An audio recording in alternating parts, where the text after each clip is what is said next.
The three of you will probably, there's probably like almost a week where you don't really catch up for a while.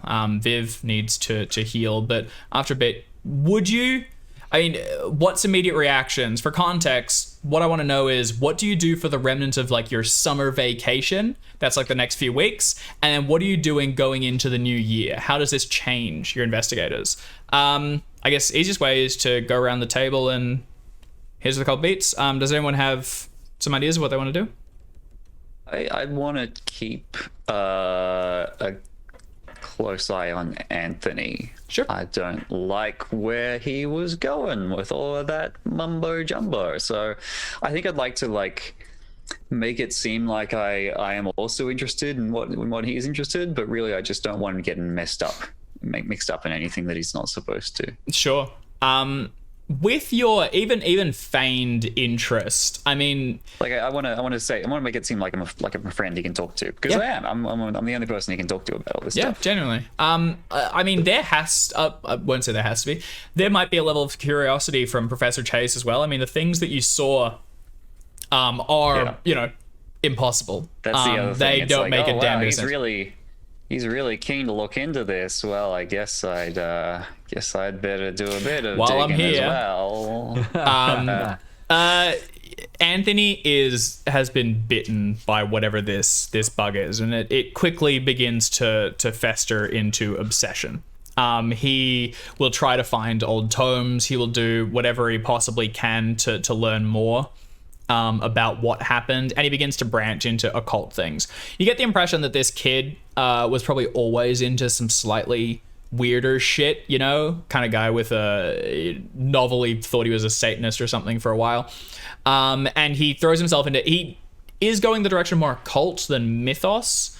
But this is clearly something that's driving for him. Why don't you go ahead and take actually, let's do, everyone take a D4 of Cthulhu Mythos for having begun to... Actually, I immediately back to taxi. Everyone take a point of Cthulhu Mythos, because it was more glancing. You didn't find out it was in a lake, and there was a couple things that you might just know things are weird. Professor Chase, you can take a D4 on top of that as you begin to throw yourself into researching it. Well, 2 it is. That's double everyone else. You'll count it.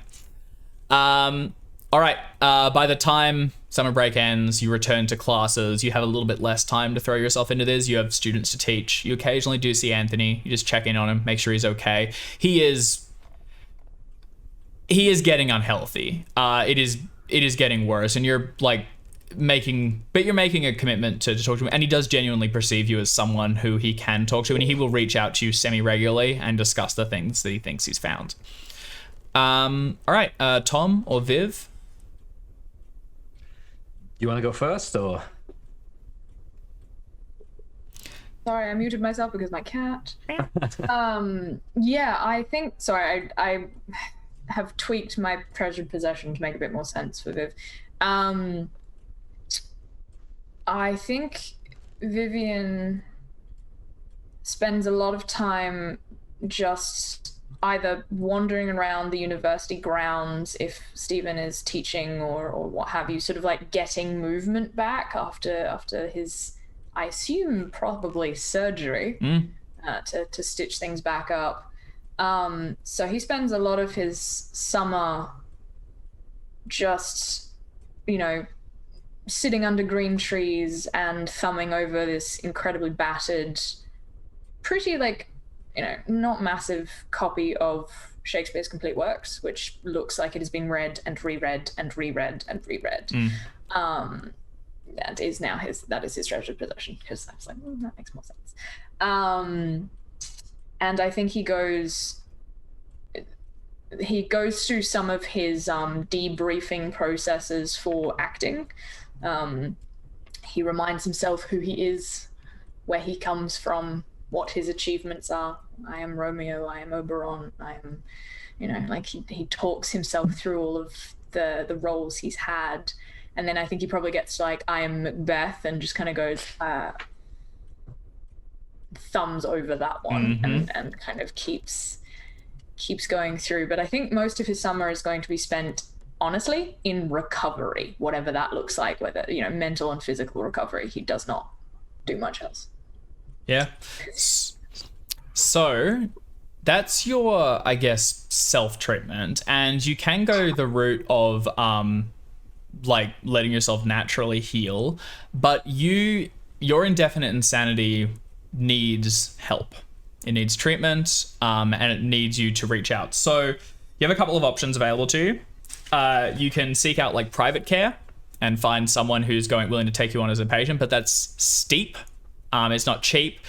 Thomas was given $5,000 for the recovery, and with that burnt, the two of you could both seek private care if you wanted to look at doing that. Otherwise, you could get yourself committed for a time in an asylum, and shockingly, Arkham is riddled with them, so that won't cost you anything, but the care is not as nice.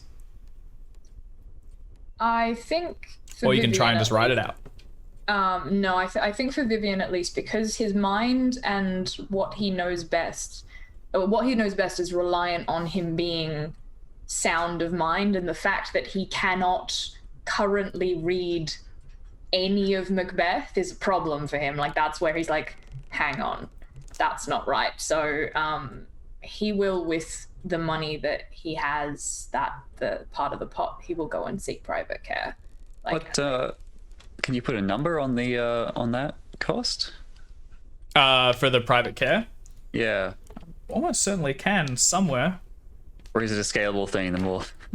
The more money you put in, the better your brain gets. If you get private care, it's pretty top notch. And I mean, again, just like there's a lot of asylums here, there's plenty of people to, help those with wounded psyches. We will sort out the exact money because it will probably get dissolved into a credit rating increase, which we'll probably handle off screen because that way I can just have a think about how to handle it. Basically, you my can point get. Being, if it is like a scalable thing, then Stephen would absolutely put his share of the money toward getting the other two treated. I guess it also depends. Yeah. It also depends on how well you react to it. So I guess with you both, so that's your intent. Tom, what about you? And then we'll make some rolls. Sorry about that. I think Tom's a bit shook up, doesn't quite know what he should be doing. He's being obsessed with studying and following all kinds of learning for a while, but he never learned anything about this, and it seems that even the greatest institutes of learning don't know all that much when it gets down to it. And he was obsessed with getting on the baseball team for a while, but look how the star player, one of the Squids, ended up. I don't think that's because he played baseball. Well, you don't know that. No one knows that. Just like you might have said.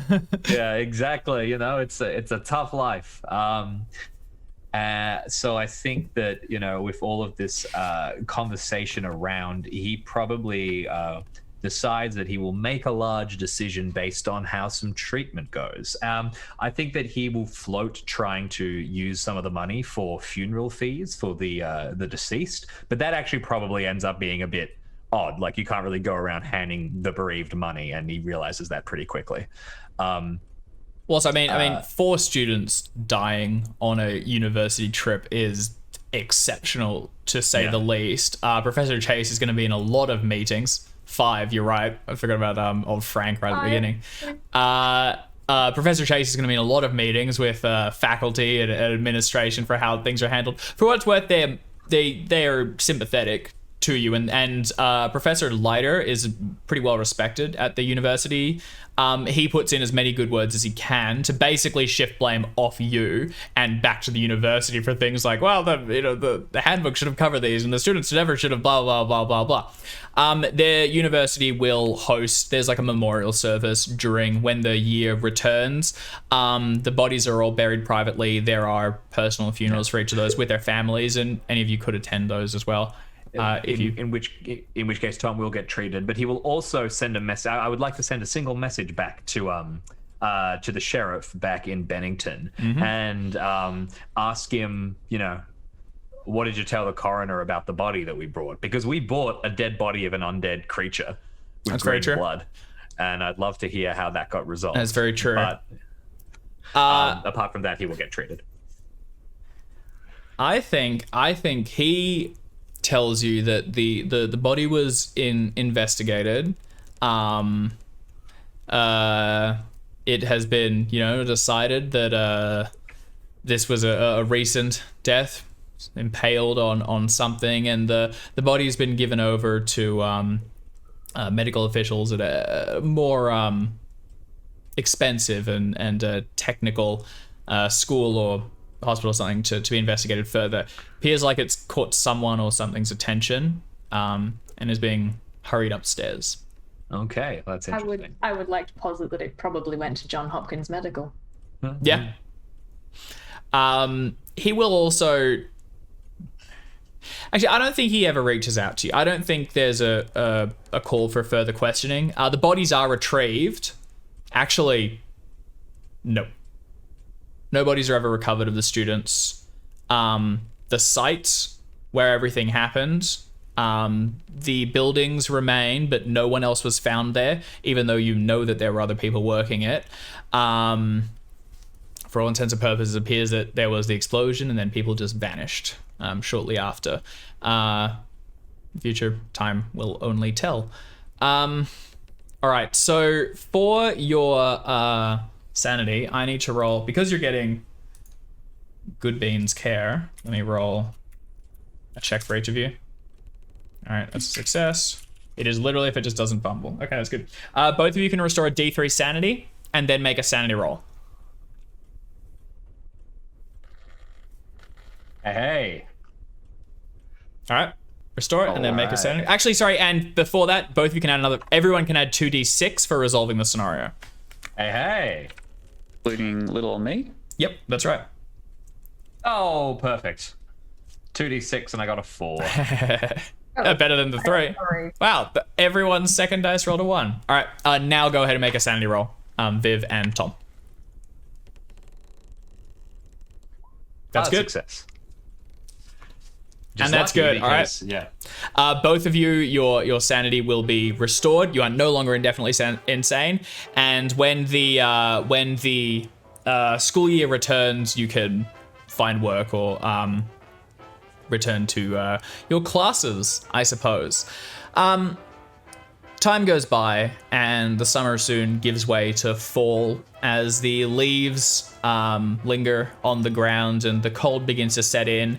It is October 12th of the same year, and it's a cold and quiet night. Amelia Court is working late. She's studying some of the documents that she and Professor Leiter have been working on, and when she calls upon him, she can't get into the room. She heads back downstairs and asks one of the guards to be loaned a key. She's done this before, so it's given over easily, and as she heads up towards the door, twirling it in her hand, she knocks once more and then slides it into the lock.